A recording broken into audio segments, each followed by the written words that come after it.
Bonjour tout le monde, aujourd'hui je vais me maquiller avec des produits qui existent déjà depuis bien longtemps et qui restent parmi les meilleurs produits de ma collection. Et quand je vous dis que ça fait bien longtemps qu'ils sont sortis, vous allez voir certains produits, ça fait des années et des années qu'ils existent, que je vous les présente sur ma chaîne. Alors pas tout le temps parce que je teste tellement de nouveautés que voilà, ce sont des produits que je vais plutôt utiliser en off et de temps en temps je vous les ressors en vous disant vous vous souvenez de ça, ce produit est merveilleux. Et donc je voulais les mettre à l'honneur aujourd'hui, ces produits indétrônables de ma collection maquillage. Et en plus on sait tous les progrès qu'il y a eu ces dernières années, tous les produits qui sortent à longueur de temps avec des nouvelles textures, des nouvelles technologies, des nouveaux trucs absolument incroyables.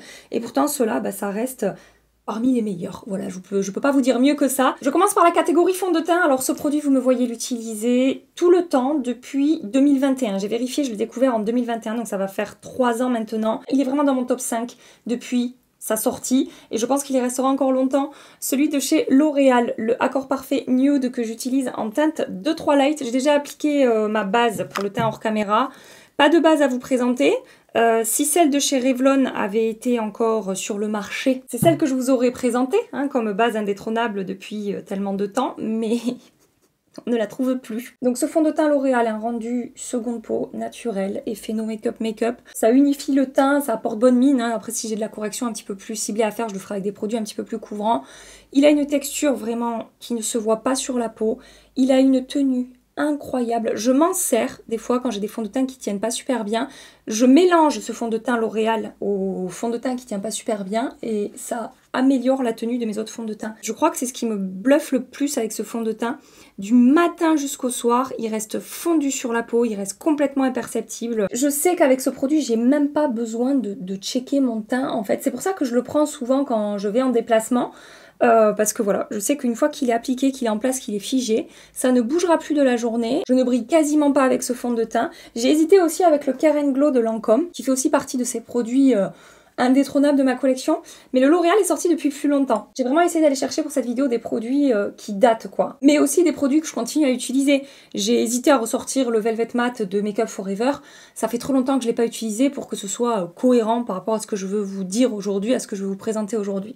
Et vraiment celui qui correspondait le plus à cette vidéo, c'est ce fond de teint L'Oréal. Pour mes cernes aujourd'hui, je vais vous reparler de la CC Eye de chez Herborian très rapidement parce que voilà, ça fait des années que je vous en parle, ça fait des années que je vous dis ô combien j'aime ce produit. J'utilise la teinte dorée et la teinte claire et soit je l'utilise seule quand je fais des no make-up, ce que j'aurais pu faire aujourd'hui par exemple avec le fond de teint L'Oréal, soit je peux l'utiliser en base d'anti-cernes, sous mes anti-cernes. C'est un produit que je prends aussi souvent avec moi quand je pars en week-end, chez des copines ou quoi, parce que en 10 secondes, j'arrive à estomper mes cernes. Voilà, le matin, si j'ai pas envie de sortir avec mes cernes tout marquées, tout foncées là, j'applique ça en 2 secondes sur le contour de mes yeux. Ça m'apporte tout de suite un teint beaucoup plus frais, beaucoup plus réveillé. Et après, ce que je fais aussi de temps en temps, quand il m'en reste un petit peu sur ma main comme ça, si j'ai pas mis de fond de teint comme j'ai fait là, je vais tapoter un petit peu sur le contour de mon nez, sur mon menton, là où j'ai des rougeurs. En fait, c'est vraiment un produit bonne mine instantanée. C'est ce que j'adore avec ce produit. Et en base d'anti-cerne, ce que j'aime beaucoup, c'est que ça va lisser mon contour d'œil, c'est que ça va apporter une première correction. Et ça va réhydrater également mon contour d'œil. Non mais, je l'adore, ce truc, vraiment, il est trop bien. Et après, catégorie anti-cerne, vous savez qu'en ce moment, je roule avec ça, donc le Haus Labs et le Natasha Denona combo, ou même séparément, mais bref, ce sont vraiment 2 anti-cernes merveilleux pour moi. J'ai pas forcément sélectionné de produits dans la catégorie anti-cerne. J'ai hésité avec le teint Idol Ultra Wear All Over Concealer de Lancôme, mais je l'utilise aujourd'hui surtout pour faire des retouches. Il est toujours dans mon sac à main pour revenir travailler un petit peu mon maquillage. Je vous dis à chaque fois qu'il est génial pour ça.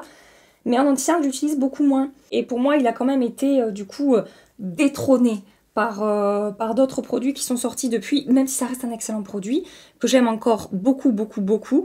Mais là aujourd'hui, par rapport à ce que j'aime utiliser, mes attentes en termes de couvrance, etc., c'est vrai que voilà, ça pour moi, ça reste le meilleur du meilleur quoi. Catégorie poudre, pour celles qui me connaissent, il n'y aura pas de surprise. Une poudre indétrônable depuis, je pense, 4-5 ans, 5 ans, 6 ans, je sais plus. Depuis combien de temps j'utilise cette poudre et ça reste ma préférée sur ma peau mixte pour fixer le maquillage, flouter un petit peu et surtout contrôler mes brillances au cours de la journée. C'est vraiment la meilleure pour ça. Ces derniers temps, vous m'avez beaucoup vu utiliser celle de chez Huda Beauty parce que j'essaie de faire des roulements et je vous avais dit que j'essaierai de ne pas racheter la poudre tarte parce qu'une fois que je l'ai sur ma zone T, je n'utilise quasiment que celle-là vu que ça reste pour moi la meilleure, quoi, on va dire. Donc je voulais me forcer à utiliser d'autres poudres et finalement... Même si la poudre Huda est très bien et que j'ai d'autres poudres que j'aime beaucoup, hein, celle de chez Tarte, vraiment, elle est au-dessus. Au niveau du contrôle des brillances et de son évolution dans la journée, pas d'effet de matière qui ne se voit pas sur la peau et tout, sur ma peau, je sais qu'elle convient pas à tout le monde, hein, comme tous les produits, j'ai envie de vous dire, mais en tout cas sur ma peau, elle est incroyable.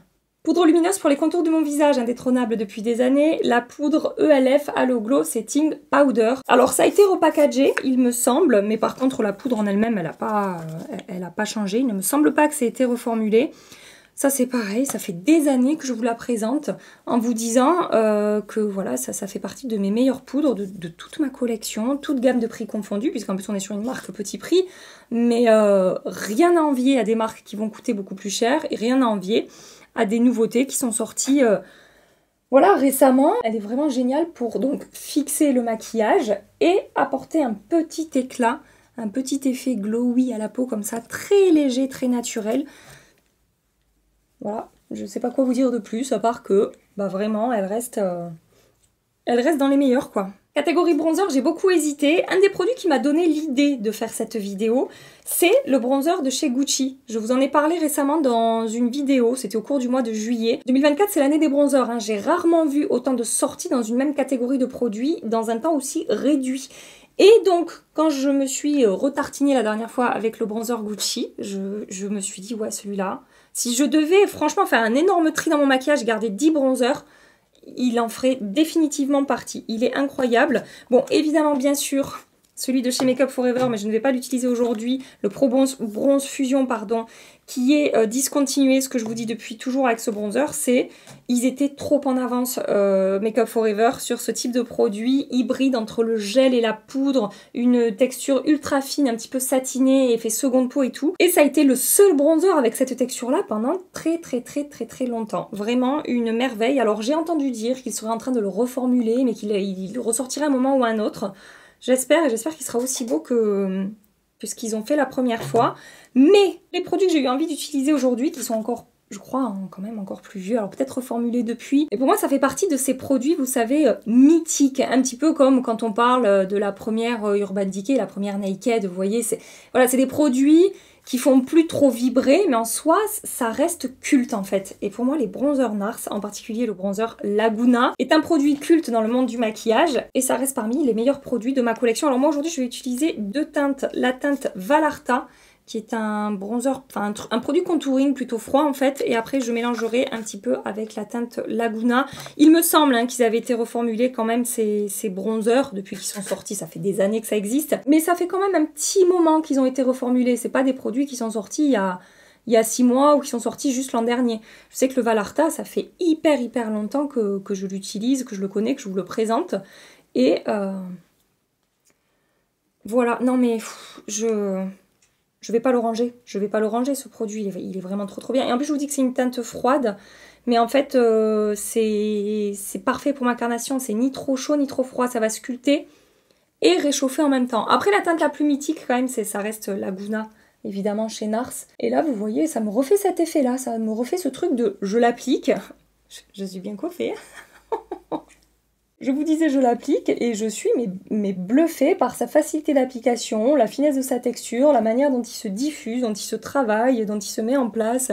Ce sont rendus hyper naturels, enfin bref, trop bien. Non, je vais pas le ranger ce bronzer. Est-ce que j'ai besoin de mélanger un peu de Laguna? C'est un peu plus foncé quand même. Je sais pas, peut-être pas. Je vais juste en mettre vraiment sur le contour de mon visage là. Manière 2, parce que je vous ai dit que j'allais le faire.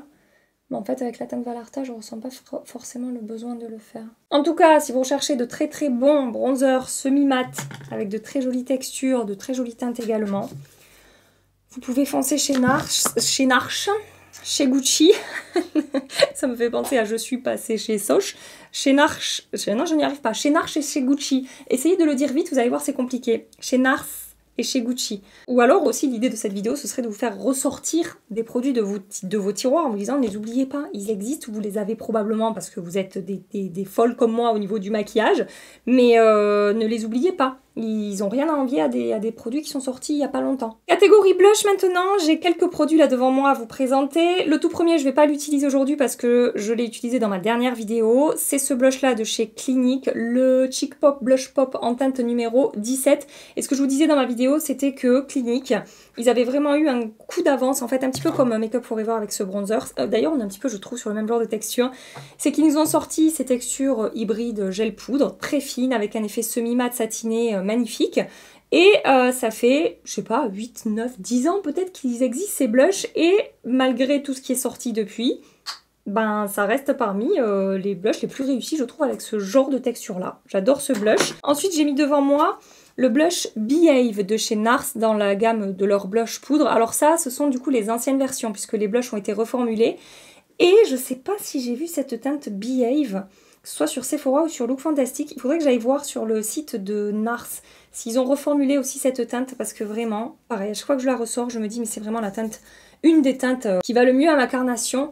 Un joli rose nude, ni trop chaud, ni trop froid, ni trop intense, ni trop léger. Bref, un blush sublime, sublime, sublime que j'adore.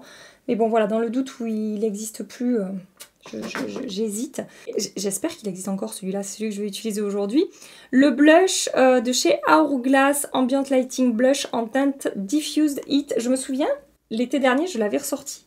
Et je vous en avais reparlé de ce blush en vous disant mais mon dieu qu'il est beau ce truc, ça fait des années que je l'ai et pourtant je l'aime toujours autant, que ce soit sa teinte, son effet satiné, son rendu sur la peau et tout. Et je me souviens vous aviez été quelques-unes à avoir craqué quand je l'avais ressorti de mes tiroirs et à chaque fois que je le ressors je me dis waouh j'adore son rendu, sa teinte, tout. J'aime tout avec ce blush. Son effet highlighter aussi un petit peu. Mais highlighter léger naturel, hein, c'est pas un truc trop brillant, trop voyant sur la peau. Ça apporte un effet frais bonne mine, mais tout en étant nude et facile à porter, quoi. Il est trop beau ce blush. Les blushs à Hourglass, c'est pareil. Depuis combien d'années ça existe hein, je sais pas. Celui-là, ça doit faire 4 ou 5 ans que je l'ai, si c'est pas plus encore. Les bronzers à Hourglass aussi, je m'en souviens, j'aimais beaucoup. Mais je les utilise plus du tout, alors que ce blush, ça m'arrive quand même de temps en temps de le ressortir et à chaque fois de me dire oh, lui jamais je m'en sais pas, jamais. Catégorie highlighter maintenant, alors ça a été hyper simple, je n'ai pas du tout hésité, j'ai foncé tout de suite sur les enlumineurs poudre de chez NARS que je connais également depuis des années et qui reste parmi mes enlumineurs préférés. Vous aurez compris de toute ma collection, j'ai l'impression de faire que répéter la même chose, mais en même temps c'est le sujet de la vidéo. Donc ici vous avez Fort-de-France et ici vous avez Capri. Et on est sur ce genre d'highlighter, très tendance du coup en ce moment, avec un rendu plutôt naturel on va dire. Il n'y a pas d'effet, j'ai déjà un teint assez lumineux, je ne sais pas si vous en rendrez compte. Il n'y a pas vraiment un effet métallisé, mais on peut quand même moduler, c'est quelque chose qui se construit très très bien. Et donc je vous dis très tendance en ce moment avec des textures hybrides encore une fois. C'est de la poudre mais c'est très fondant et très doux sous le doigt. C'est vraiment particulier comme texture en fait sur ces enlumineurs. Et ils ont une texture, mais ouais, c'est presque du gel aussi je trouve au niveau de l'effet sur la peau quand je touche le produit et tout. C'est particulier, c'est hybride, c'est pas que poudre en fait. Et texture super fine qui marque pas la texture de la peau, qui se fond complètement, qui fusionne complètement, qui tient merveilleusement bien. À chaque fois que j'ai fait du tri dans ma collection maquillage et que j'arrivais sur ces enlumineurs en me disant est-ce que je garde ou pas, mais évidemment je garde. Et la question ne s'est jamais vraiment posée en fait. Ils sont tellement beaux, ils font tellement partie de mes produits préférés que ça c'est pareil. Aucune envie de m'en séparer.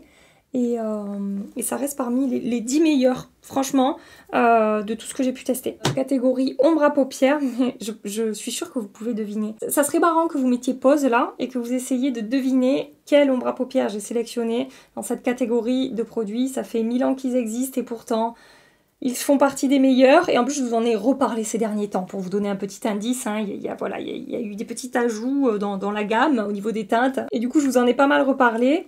Je vous donne la réponse, ce sont les Dazzle Stick de KVD Beauty. Et comme pour le blush clinique ou pour le bronzer Make Up Forever, pour moi, clairement, ça fait partie de mes plus belles ombres à paupières, effet pailleté, scintillant et métallisé, une texture gel, crème, magnifique, très fine sur la paupière et tout, des ombres à paupières sublimissime. Et KVD, ils ont sorti ça quand même il y a un bon bout de temps maintenant. Ça fait un moment qu'elles existent, hein, ces ombres à paupières.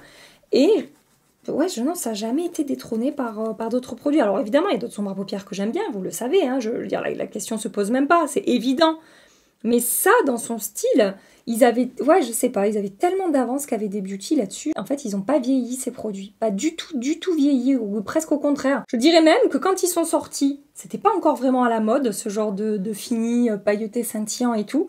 Et qu'en fait, plus le temps est passé, et plus ils ont été, je sais pas comment dire, ils ont répondu aux critères des tendances maquillage qui sont arrivées ces 2 dernières années. Mais ça, je sais pas depuis combien de temps ça existe. Ça fait quand même un moment qu'on les connaît, les Dazzle Stick de KVD Beauty. Donc là, je travaille mon creux d'abord avec un petit pinceau estompeur pour mettre le produit en place.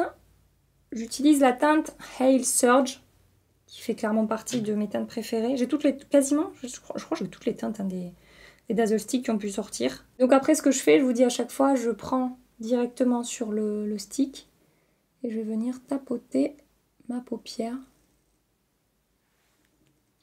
Oh, que c'est beau. Que c'est beau, que c'est beau. Et encore là, j'utilise une teinte très classique, on va dire, un champagne avec des petites paillettes de différentes couleurs. J'hésite entre 2 teintes pour mon coin externe. Flash Storm, sublime, et Electrobolt, sublime aussi.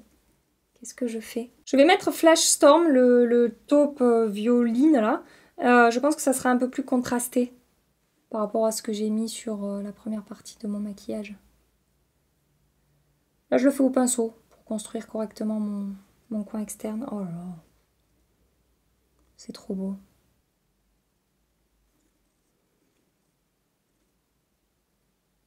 Donc après, je travaille les mêmes teintes hein, au ras de cils inférieur. Donc d'abord, Hail Surge, coin interne, et j'étire. Et Flash Storm, coin externe, je remonte et je rejoins Hail Surge. Alors attendez, j'ai failli oublier, c'est tellement évident pour moi que j'ai même pas pensé. Liner, je vais appliquer le Epic Ink Liner de NYX, qui est un liner feutre, waterproof, que j'utilise en teinte black. Ça aussi, des années que j'utilise et des années que pour moi c'est le meilleur. Alors je sais que pour certaines personnes, ils bavent. Ah bah moi, ça, je n'ai pas ce souci-là. Hors caméra, j'ai appliqué mon mascara. Voilà, le Beauty Bay a pété le game hein, pour cette catégorie de produits. C'est pour ça que voilà, il n'y en a pas. Il a détrôné tous mes autres mascaras. Il y en a d'autres que j'aime bien, hein, mais lui, il est tellement au-dessus pour moi que je me voyais pas en mettre un autre en fait. Je peux pas. Désolée, ce serait le trahir, tellement je l'aime. Pour le maquillage des lèvres, dans la catégorie crayon à lèvres, j'ai une référence à vous présenter. Les crayons de Sephora Collection, les Lip Stain Liner, je vais utiliser aujourd'hui la teinte 40 Pink Tea. Ça c'est pareil, franchement, avec tout ce qui sort. Ils n'ont vraiment pas à pâlir, ils ne sont pas ridicules, au contraire, ils sont bien meilleurs que beaucoup de crayons. J'ai peut-être pas pris une bonne teinte. Bon, c'est pas grave, ça va neutraliser mes lèvres. Ça, c'est pareil, si je devais faire un gros tri dans mes crayons à lèvres, et genre n'en garder que 5, ces crayons Sephora qui existent depuis très longtemps, et bah vous pouvez être sûr que je les garde. Et j'ai 6 ou 7 teintes que j'adore toutes, et vraiment, ils sont géniaux, ils sont crémeux, fondants, pigmentés. Attendez, il faut que je fasse un focus. Regardez ça, comme ça écrit bien. Et après, ça sèche, ça tient bien. On peut les utiliser en rouge à lèvres parce qu'ils craquellent pas. Ils sont confortables à porter, ils restent très fins tout au long de la journée, enfin bon bref, vraiment pépite. Par contre, catégorie rouge à lèvres, je sèche un petit peu parce que déjà, pour moi ça fait partie des produits qui sont les plus compliqués à garder dans le temps. Les rouges à lèvres, j'ai tendance à les évacuer rapidement, à enfiler rapidement autour de moi parce que ce sont des produits qui ne se gardent pas des années. Et j'avais pensé par exemple au sans transfert de Sephora Collection, mais par exemple pour moi ils ont quand même été détrônés à choisir. Franchement, si je devais garder soit les L'Oréal qui sont sortis récemment, là, les mat résistance, soit les Sephora, bah, ce serait les mat résistance que je trouve encore plus fins, encore plus longue tenue. La plupart des produits que j'utilise H24 sont des produits que j'ai découverts quand même assez récemment. J'ai beaucoup hésité avec les gloss Pat McGrath parce que ça reste quand même parmi mes gloss préférés. Après, il y a eu une folie de gloss, huile à lèvres, baume à lèvres, etc. ces derniers temps. Donc c'est vrai que je les utilise moins parce qu'on a de merveilleux produits qui sont sortis. Mais ouais, je vais utiliser ça. Parce que franchement, ils sont sortis il y a longtemps et je les aime toujours autant. Les Lust Gloss, qu'est-ce que c'est ça? Secret Lover, est-ce que j'utilise ça? Ouais, quand même, ils sont particulièrement beaux les gloss Pat McGrath. Une texture très confortable, très agréable, presque un peu baume à lèvres en fait. Une belle brillance, on a des finis différents. J'étais pas du tout partie pour porter ce genre de couleur sur les lèvres. Mais entre le crayon que j'ai pas pris la bonne couleur et le gloss que j'ai pris au hasard, bah ça donne ça. Bon, ça reste quand même très joli. Hein. Oui, non, franchement, ces gloss Pat McGrath, ils font quand même tout à fait le job pour cette vidéo. Je vais vous montrer ma teinte préférée, attendez. Une que je garderai, c'est sûr. En fait, il y a deux teintes que je garderai, je pense, dans les gloss Pat McGrath. Il y a la teinte Bronze Temptation. Je crois que c'est la teinte que je vous ai le plus recommandée dans ces gloss. Et c'est un petit peu satiné, brillant, un rose marronné sublime. Je vous l'ai mis ici. Il y a Sunset Rose aussi, qui est du coup plus rose. Mais dans le même genre, en fait, je trouve que c'est la même teinte. Enfin, on est vraiment sur le même principe, mais ça tire beaucoup plus sur le rose et là beaucoup plus sur le marron, quoi. Donc j'ai terminé mon maquillage hein, avec ces produits indétrônables depuis des années. Regardez mon make-up, quoi. Sur les yeux, sur le teint, blush, bronzer, highlighter, le fond de teint. Ce ne sont que des vieux produits et pourtant, bon à part anti-cerne et mascara, mais pour le reste, que des vieux produits. Et pourtant, tout est beau, tout est parfait sur ma peau, tout est parfait. J'ai pas d'autres termes à utiliser. Et là, avec les cheveux défaits et tout, j'adore le rendu de mon maquillage. Je suis très contente du résultat. Je vais passer une bonne journée. Je vais me sentir bien dans, j'allais dire bien dans ma peau, non, bien dans mon make-up. Voilà. En tout cas, j'espère que l'idée de cette vidéo vous a plu, que vous avez trouvé ça sympa. Si vous avez des produits comme ça indétrônables, vous, que vous adorez, voilà, des produits, vous pourriez pas vous en séparer en fait. Même si vous avez plein de nouveaux trucs et tout, ceux-là, ils ont je sais pas. Ils ont une valeur spéciale un petit peu pour vous. Partagez ça dans les commentaires. Je serais curieuse de savoir quels sont vos produits chouchous comme ça, que vous ne délaisserez finalement jamais. Avant de partir, pensez à liker cette vidéo si vous avez envie, tout simplement. Pensez à vous abonner si vous voulez continuer les aventures avec nous. En attendant ma prochaine vidéo, je vous fais des milliards et des milliards de bisous. Voilà. Prenez soin de vous et à très bientôt. Bye bye.